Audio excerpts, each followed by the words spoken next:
Hello and welcome to the conversation segment of the Signature Show on AIT. My name never changes, it remains Mwabuoz Njoko. And this Sunday, we are continuing the conversation we began last Sunday on Nigeria's many questions. And last Sunday, we focused on the Fulani question. And we promised you that this Sunday, we are going to dwell on Nigeria's security challenge. In particular, this Sunday, we are going to be focusing on the climate change dimension to Nigeria's security problem.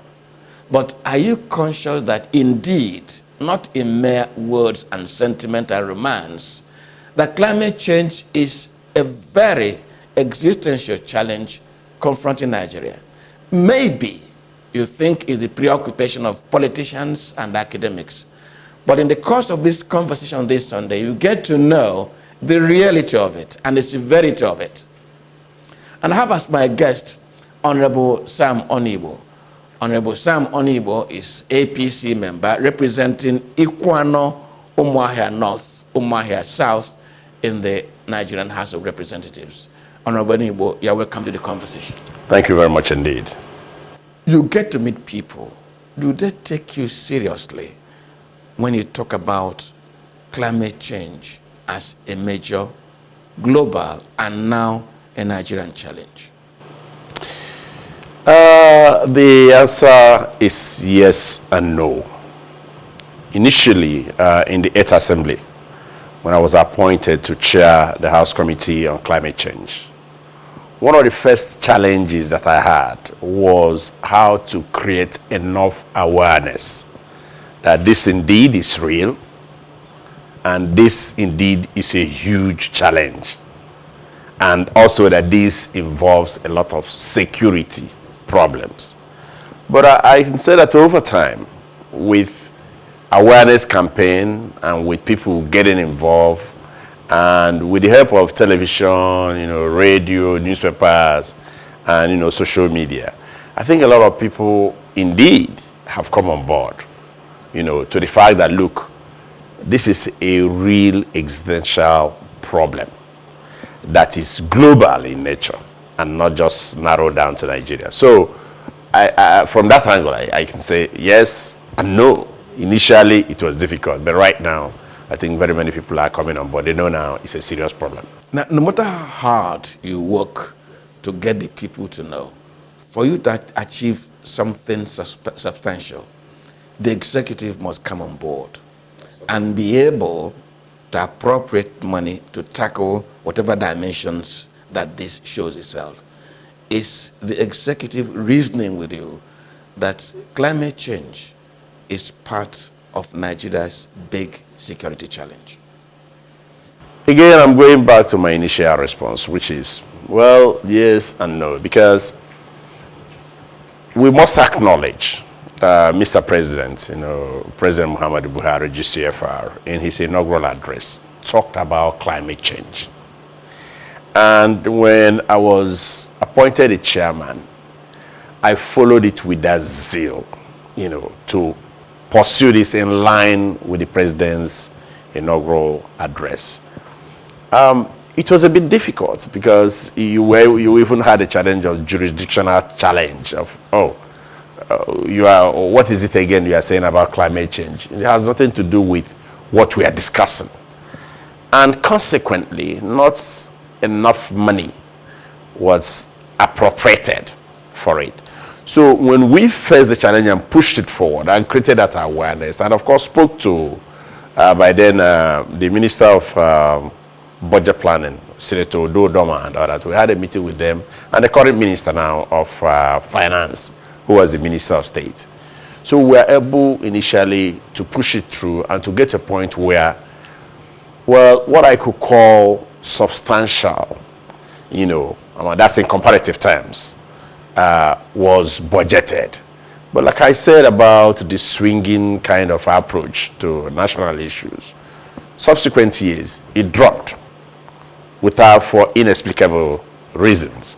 And that's why I said we require awareness, and we also require getting the executive to be on board, to realize that this is not a peripheral matter. This is a serious problem.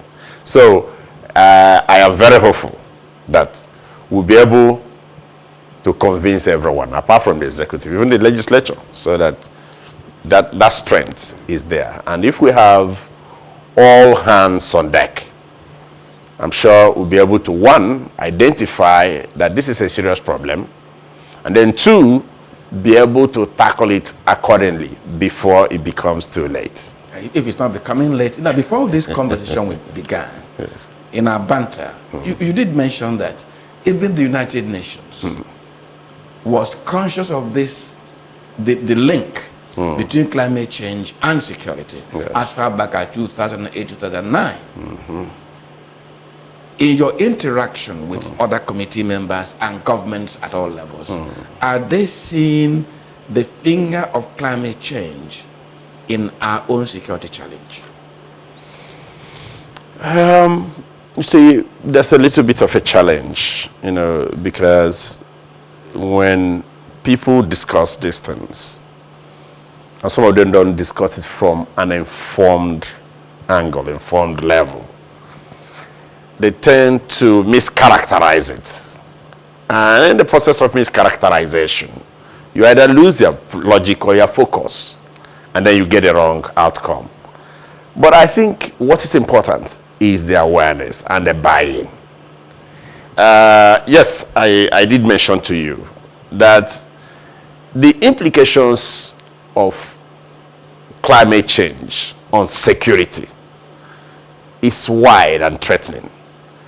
And that perhaps informed why the United Nations, in the UN Resolution 63281 of June 2009, pointed out that nations, the UN, world bodies, should take extra interest in the security implications of climate change. For instance, when climate change wipes out an island where people previously resided in, and as they resided in their land, either they were doing fishing or they were doing some other things, and they were, taking care of themselves. And such people now had to move, which was also the other reason why International Organization on Migration, which is also an arm of the United Nations, then started playing a serious role on the clashes that arise from people moving from a location where they previously resided and, provided for themselves, to a new location where they now want to reside. And of course, you are likely to meet people in your new location. And in your bid to assert that you are now trying to find a new location, clashes arise. So that's from the angle of the island. Then I think they were also able to note that, look, from issues of weather surrounding around climate change, which is why we talked about coastal erosion. Yes. And then you talk about desertification and drought, and how maybe grazing areas where people previously farmed, some, like when we talk about Lake Chad and the challenges that came out from there. These things are bound to result in some kind of clashes. If you want to take Lake Chad, for instance, you will find that it used to be about 25,000 square miles. But today it's about 2,500 square miles. That's a huge loss. You have less than about 10% of what it used to be. When I worked for the United States Embassy, that's the US Embassy, I used to travel around the country. And I recall going as far as around that Baga area and all that to go and buy cartons of fish in those days. Fish, part of it coming from Lake Chad. But what is the story today?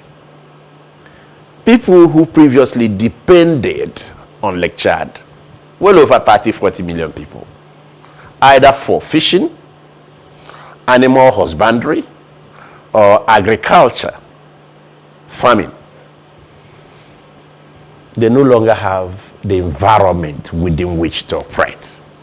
And do not forget, these are not chartered accountants or nurses or, pharmacists. So when they did not get the environment within which to operate, of course they had to move.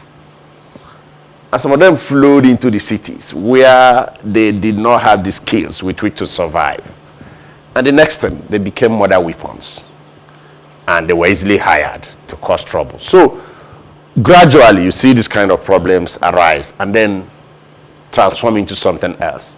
And then how about the herders who no longer found where to graze and where to rear their cattle, and those who were using that for animal husbandry. So this is a complication that we must be aware of, and that for the United Nations to have pointed this out in a resolution as far back as 2009 is something we have to take extra interest in and look for ways and means of solving this problem that has the potential to create more problems, including the existential problems for everyone. Honorable, I'm just going to play back a little bit of information, which I'm sure is at your disposal, but I'm going to use it to raise question on one of the extreme engineering ideas that was floated by then head of state, General Ibrahim Babangida. Now, today, from northern Ghana into northern Togo, go back upwards again into Mali, into Niger and Chad, vegetation is going extinct.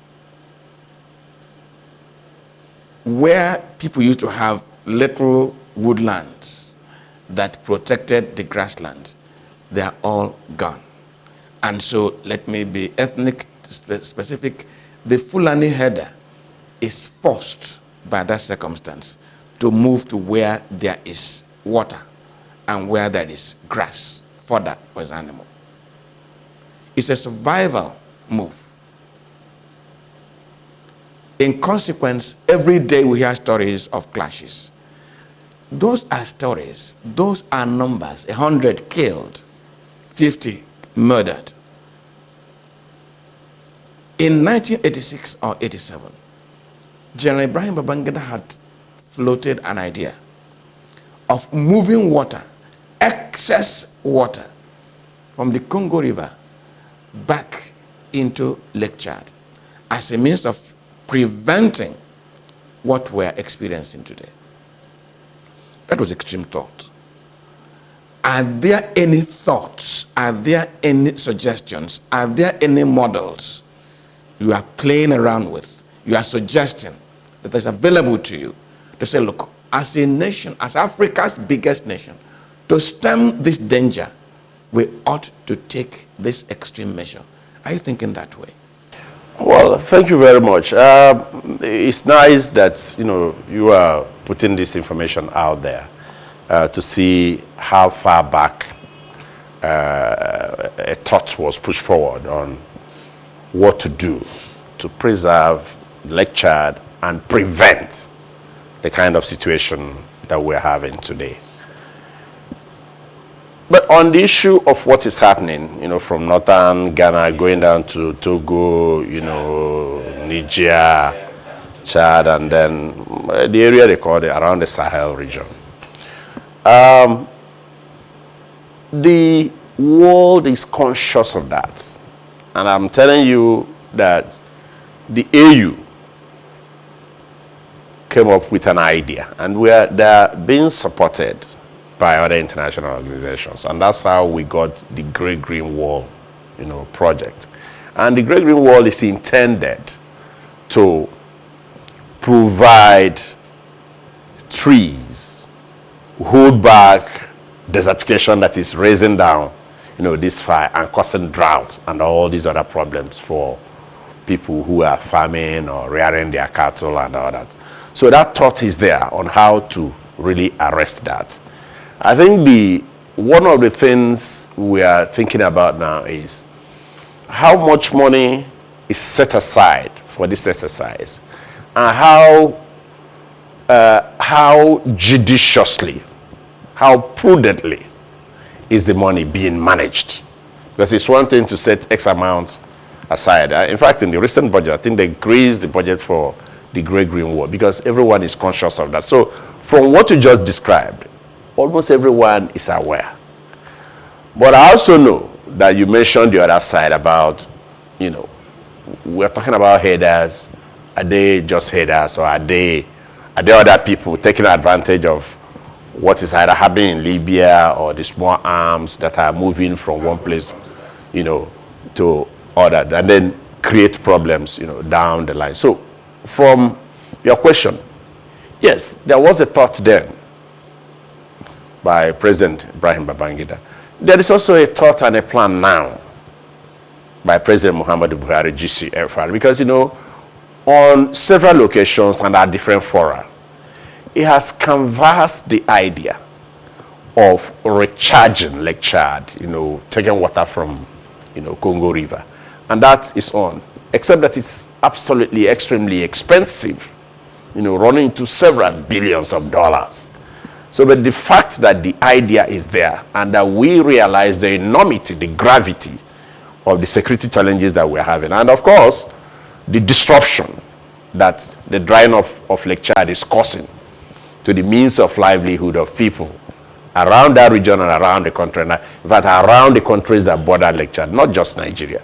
So it's something that is worthy of addressing by way of taking practical steps. Since it was talked about then, way back maybe in the 80s, I don't have the actual date, under the President Ibrahim Babangida's regime, and now it's being discussed and action plans are being put out. Because you recall that Mr. President has held a number of meetings with other heads of state from the neighboring countries on this issue. So it's something that we are aware of, something that is being addressed. Apart from the angle of the Great Green Wall, there's effort to get the international community, the UN and so many other agents, to assist these nations to see if we can recharge Lake Chad and begin to restore the kind of livelihood that existed there when the lake was without threat. There is a picture I always paint to my guests when we discuss existential challenges like this. And I said, at the end of the Second World War, it was obvious that Europe was in tatters, and there was a need to reinvent Europe, to reinvent its settlements, to reinvent its economy. And then there was a Marshall Plan. The funds that were aggregated were not essentially European funds, because the United States made a very substantial contribution to it. But Europe realized itself that if nothing outside of the yearly budget was not done, Europe could find itself in dire straits. Today, Nigeria is facing similar situation, if not something worse, because, as I said to you off camera, now on camera, that a number of your colleagues said to me that it appears we as a nation do not want to admit the gravity of our security challenge. Now that Nigeria is facing this existential threat, can Nigeria draw up a non-sentimental but life-saving Marshall Plan? Because to me, if we don't, we might not like tomorrow. Will you cast your vote for a Marshall Plan to tackle Nigeria's security, climate change problem? Of course, my answer is straight yes. Why straight yes is that if you check the Constitution, you find that the primary purpose why a government exists is to secure the people, okay, and provide for their welfare. Because it's when the people are secured that they can go around their businesses without let or hindrance. So for that reason, my vote for that is yes. But I know that it's not that easy. But with what just happened with COVID, where everything is in comatose, maybe we'll probably get the support that we need. And I'm using that maybe because I was with the vice president when he represented President Muhammadu Buhari, GCFR, at Ogoni on the 2nd of June, 2016, to flag off, the cleanup of Ogoni. And that between then and now, so much was promised, both by the oil companies and some other international organizations. Question, how much of that money has been made available? Another question, when we went for the signing of, or when the Paris Agreement was agreed upon, you know, in 2015, and I was also lucky to be there in 2015 and then to go with Mr. President on, I think that was 22nd of September 2016, when he signed the Paris Agreement on climate change at the United Nations headquarters in New York. All we were told was, oh, the developed countries were going to come up with well over $100 billion, you know, to ensure that this thing runs through. What is the answer now? How much has been put now? How much has been donated? Even though I think we are rapidly, I want to use the word rapidly, recovering from the damage that the former U.S. president, you know, Donald Trump, you know, caused to the fight against climate change, because he tended to return America to the years of isolationism, you know, way back 1796, when George Washington was advising the nation to just stay on their own and not to mix up with others. So we are recovering rapidly from that. And I think with the new push from the U.S. president, the new U.S. president, Biden, hopefully we're able to return things back and then appreciate the enormity of the problem that we are facing from climate change. So my answer is yes. Now, if we're going to go for a Marshall Plan, by which the nation in itself will try to aggregate resources outside of normal budgeting, what are we going to be telling all the constituencies to get their buy-in? Well, I told you that when I was appointed the chairman of the House Committee on Climate Change in the 8th Assembly, one of my first challenges was awareness. Once you are able to create the awareness, to tell the constituencies that, look, part of the challenges we are having, the clashes that are arising from herders and farmers, and then a mixture of criminality, you know, which they call banditry and all that. That part of it is coming from climate change. If you're able to create this awareness and they understand it, I'll tell you that when you are asked to choose between life and death, of course you will naturally choose life. So I think with clear awareness and with clear buy-in from the constituencies, that's not going to be a problem. Now, just earlier in this conversation, I told you I will come to the Libya matter. When you raised, I said, look, Honorable, I'm going to come to the Libya matter. Allow me now to play pure responsibility politics. This government is an APC government. Whatever failures government is ascribed to, whatever successes government is credited, will be to the glory and to the good name of the All Progressives Congress. Nigeria's security challenge, which is what they're conversing on, yes, the climate change dimension to it, the sissy-footedness, meanwhile, in treating it, is also an APC failure. Would you accept that? Okay. You seem to be mixing two things at a time. No, but go ahead. You are trying to mix the devastating effects of climate change. Yes. You know, I use the word sissy-footed. In other words, there's nothing fast and concrete that the country is doing now to begin to tackle it. Yeah. That's why I use that expression. See, get this things clear, because I'm not going to come here and then say I'm holding brief for this or for that. I should be able to state what is in the interest, you know, of the nation. Like I told you, the Constitution states it very clearly, the purpose of a government. But you also have stated that this problem did not start here with this government. That's a fact. And for me to have quoted a UN resolution as far back as 2009, there was no APC in place by then. That's also a fact. But what we are now saying that, okay, now, that if I understand your question very clearly, that now that the APC government is responsible is for tackling some in of the charge. challenges. The question is, yes, government has to rise to the challenge. There's no doubt, there's no pretense about that.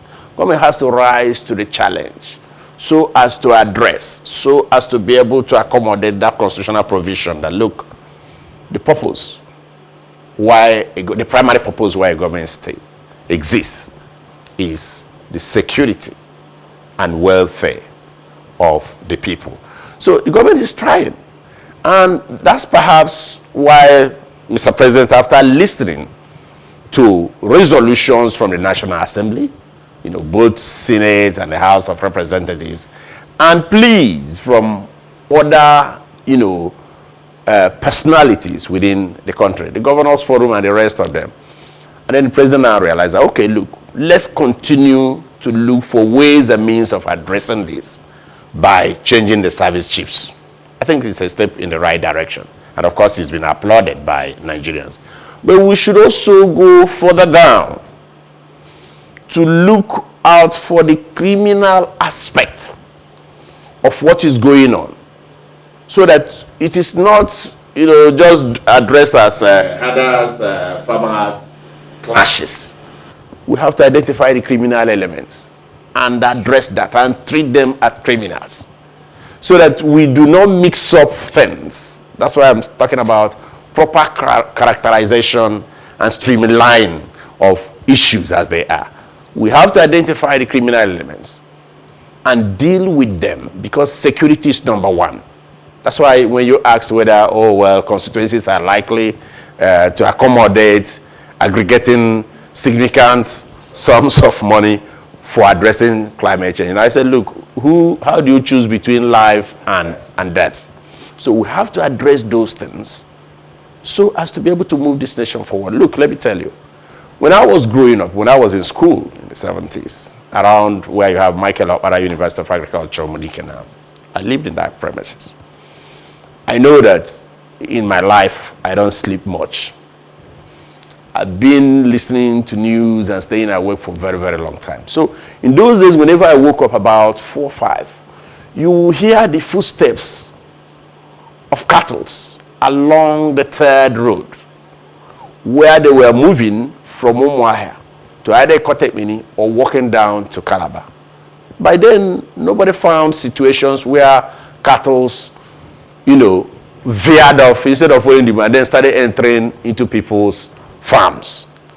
And then for you to now try to stop the person and then he fights you. Such things never existed in the past. I think we are facing a multiplicity of problems. One, I know that in those days, cattle were brought through trains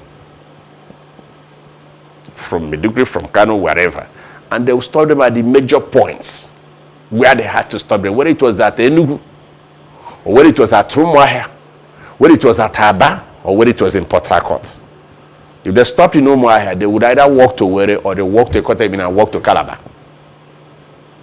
Likewise in Enugu. But one point I'm making is that whenever you stayed awake, you will hear those things. They were not moving, when vehicles were moving. They were moving early in the morning, maybe from 12. You will continue to hear the footsteps, and then you hear the young Fulani boy called it, and then you hear, as you stayed awake, because I used to sleep about 12, I wake about 4, 5 to listen to news. So I knew that these things happened, and there were no clashes then. So as a nation, as a people, we should be able to rise to the occasion, address these things, so that no one continues to see the other person from the prism of, he's a suspect. He's not a suspect. That's a criminal. That's not a criminal. When you have such suspicion, it becomes difficult for you even to create this awareness that we're talking about and get a buy-in. Well, you're watching the Signature Show on AIT. We take a short break now and return. And when we return, we will leave the climate change, which we have dwelt on quite considerably. And we'll be talking about hard security, the president's narrative, and let us see whether Honorable Onuigbo will buy into some of the things we are going to tell him. Stay with us. This is SignatureTV.org. Breaking the news. Following the news. Analyzing the news. 247 round the clock. All on the go. SignatureTV.org. News in your pocket.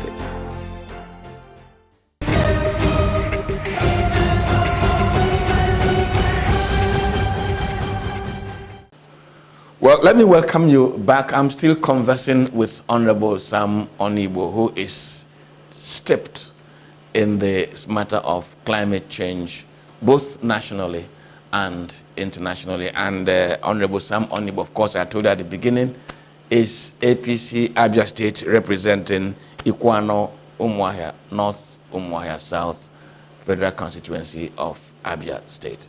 Now, Honorable, let me ask you, we've spoken about the security consequence of the climate change factor.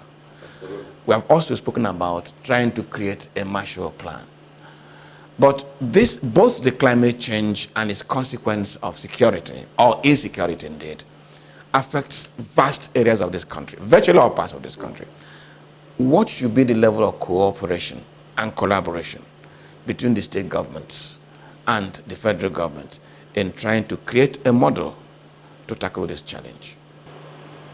Okay, I'll answer that very, very easily, and I'll answer it from the angle of law, because I'm the one who sponsored the legal framework or the climate change bill in the 8th Assembly, and I have also sponsored it in this 9th Assembly, and it has received tremendous support and has even gone through second reading.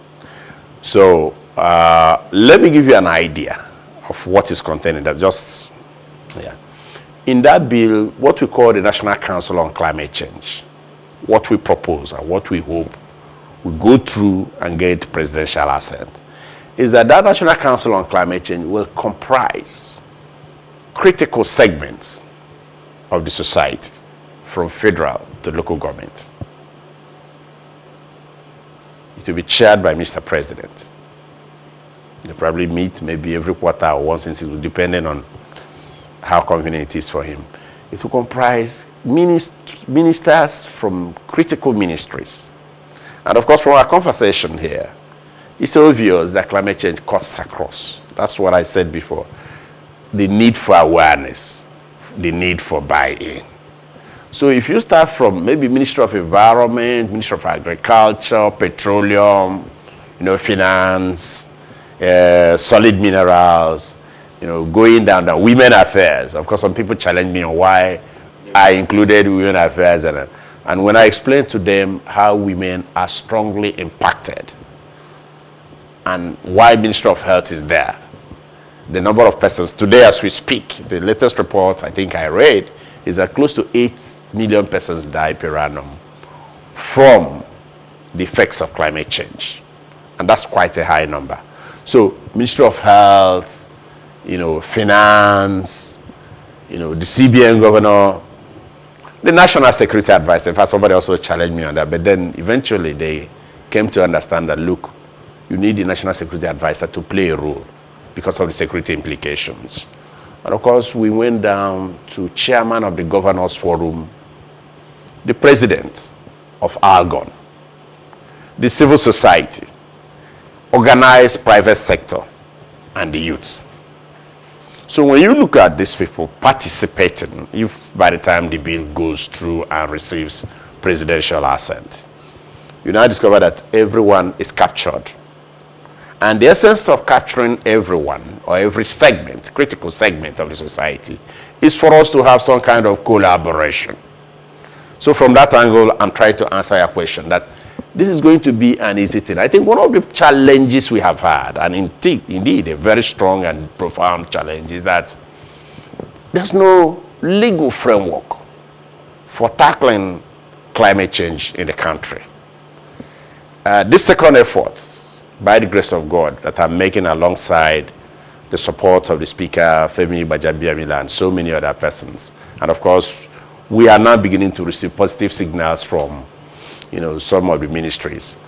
This second effort is to ensure that we have a legal framework to guide Mr. President, the Vice President, and the rest of the ministries. And that we also have an organ that will help in coordinating the activities of these different ministries. Because right now, these ministries and agencies operate in silos. It is even difficult to account for whatever money that is coming in internationally, because there's no centralized organ. So by the time we have this in place and have a law in place, I have someone that can generate data, present to the National Council, and then Mr. President calls a meeting. And of course, when Mr. President calls a meeting, I don't think you are going to find too many people absent. So this way, we will get that collaboration that you have in mind. And this way, perhaps, we'll also get many more people coming on board and contributing positively. Because we have Ministry of Education as part of the National Council on Climate Change. Why? When they are forming curriculum for schools from primary down to tertiary institutions, there should be a clear statement on what we like these people to do, so that over time it becomes part of them. I remember when we were in primary school, we used to do this sanitary thing. Sanitary inspector was coming and that, and everywhere was very clean then. But I think over time we got carried away. I don't know whether it was oil money or whatever. So we got carried away and we are no longer focusing on those things. So with these agencies, these ministries that I could have named, the buy-in, of course, will be great. And like I talked about, Ministry of Women Affairs, you know that women suffer most from this, from the negative, devastating effects of climate change. So these are the things that I hope that over time we'll be able to, because look, the other thing that must force collaboration is that no one is at peace now. The governors are not at peace. The local government chairmen are not at peace. Even the traditional rulers are not at peace. Why? Because those devastating effects of climate change, the security implication of climate change, they have come home. They are no longer something you hear as stories. They are here with us. So I have no doubt whatsoever that once we have this legal framework in place, and then we have the National Council on Climate Change coming once in a while to take policy direction, there won't be any problem about collaboration. Well, there will not be any problem about collaboration between the federal government and the other tiers and levels of public administration in Nigeria if this law gets passed and the president assents to it as a bill. In the past 30 minutes or thereabout, I've been conversing with Honorable Sam Onuigbo, Honorable Sam Onuigbo, APC Abia State representing Ikwano, Umuahia North, Umuahia South Federal Constituency in the House of Representatives. We've been discussing not just climate change romantically. We've been discussing it as it affects you, your security, your life, your progress. And we hope that many more voices will weigh in and we make it a national conversation, because we think it is the cause, and whereas the insecurity spreading all over the country is mere consequence. If we tackle the cause, we'll address the consequence. Honorable Onuigbo, thank you for coming to the conversation. Thank you very much indeed. You are welcome. My name remains Mwabo Zenjoku. Next Sunday is another date. Let the conversation continue. Good afternoon.